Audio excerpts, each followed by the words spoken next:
This isn't going to be a fun segment, but it's a necessary segment. We got to talk it out. We got to update the DEF CON Canales meter. It's all about Dave Canales, and it's about the Panthers, and it's about panic. Obviously, many of you are aware of the DEF CON warnings and alerts. I think it's one of the more common misconceptions that like DEF CON 5 is when you're at your highest alert and most worried. It's actually DEF CON 1. It's a countdown system. So we have our own DEF CON Canales meter. It's basically a should we panic situation. Preseason, we had it at no warnings, right? We had it at kind of normal threat level. After game 1, when the Saints went banana sandwich all over the Panthers, both offense and defense, we jacked it up. We went DEF CON Canales 2. And I said out loud, the only reason I wasn't putting it at DEF CON Canales 1 is because it was one career game. And how much can you panic off of like early just jitters? Game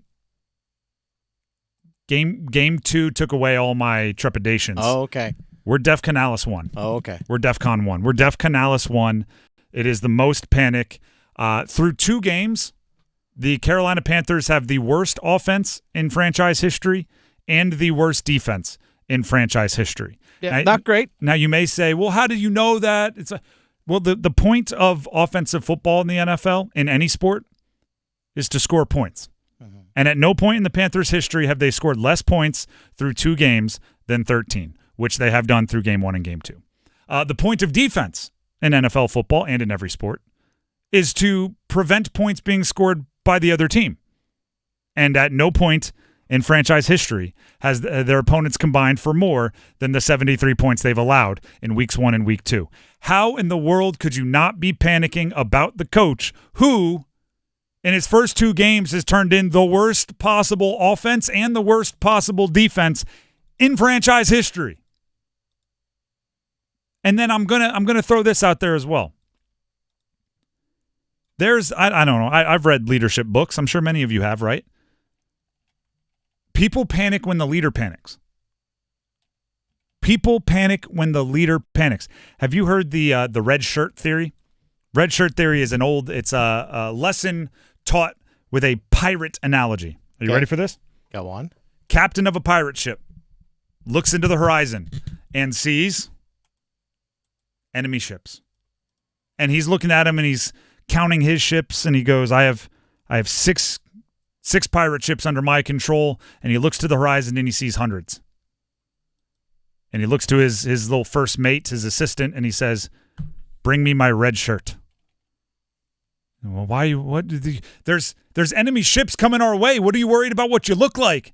And he says, well, if I get shot, I don't want it to look like blood is seeping from me because I want all of my men to continue fighting. I don't want them to think I have panicked or given up.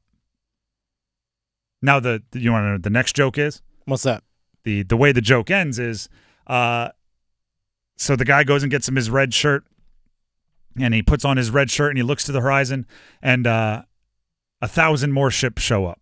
1,000 more enemy ships. And he looks down to his first mate, and he says, bring me my brown pants.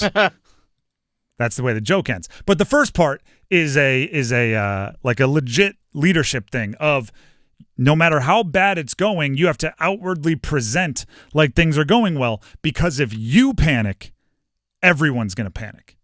If the leader jumps over an abandoned ship, everybody is going to jump over an abandoned ship. You have to stay the course. And I am looking at this Panthers season. I am looking at this Panthers Bryce Young decision, and I am going, I think Dave Canales might have panicked.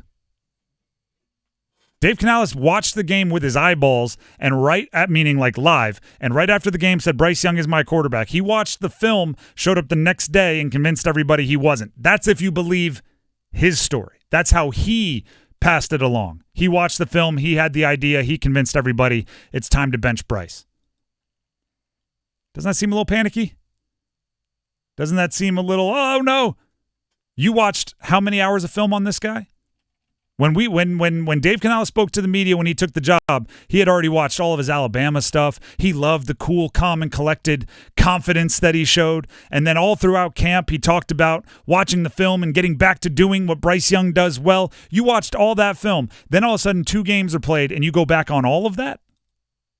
None of what you saw that made you think he was worthy of being a starting quarterback, none of that means anything because you saw 2 games? That is a little panicky. So if we're supposed to sit here and set the Dave Canales meter on how much we're panicking over him, if we're watching him and he's panicking, how are we going to be anything else? How is the team going to be anything else? The quarterback move is a move that should not be taken lightly because when you do it, it's going to rattle the team at its foundation. People panic when their leaders panic, and he is panicking. Anything to add, Dennis? As Aaron points out on our YouTube live stream, Aaron says, appropriate pirate analogy since it is Talk Like a Pirate Day. Is it Talk Like a Pirate? It is. How am I the only one that's not in the know on any of this? Well, I mean, the internet is at your fingertips. I was hosting the Adam Gold Show earlier today, and Victoria just casually throws out there, yesterday was National Cheeseburger Day? It was. I had no clue. Yeah. Before the show, we're talking, for dinner. And you just walk in and go, Happy 919 Day, because obviously it's the area code, and it's September 19th. I was like, I didn't even put that together. Now, someone from the YouTube comments is saying it's National Talk Like a Pirate Day. Which I confirmed. I need to stay up on what day it is. Mm-hmm. I know, like, Christmas, my birthday, New Year's. Other than that, like, hopefully your anniversary. It all sneaks up on me. It's always like, oh, yeah, it is. Speaking of, it's my mom's birthday in a couple days. Well, shout out. We'll give her a shout out on air. She might be listening right now. If you are, Mom, happy birthday in a couple days. By the way, JC points out on our YouTube live stream, talking about the conversation we just had about Dave Canales. JC says Dave Canales probably knew what he already had in terms of Bryce Young, just needed it proven on the field. He was not going to do anything. He was not going to say anything in the post-game press conference, about whole like Bryce is our guy. He's not going to say anything that would be like questioning it. If you're right, I have one question. Mm-hmm. Why not reveal it in the preseason? Why hide the guy if you know he stinks? And if you want to bench him, play him 7 quarters in the first 2 preseason games. Yeah. The preseason ruins a lot of arguments. The fact that they only put him out there for 1 series all preseason really ruins some of like the Dave Canales is playing 3D chess while we're all playing tic-tac-toe arguments.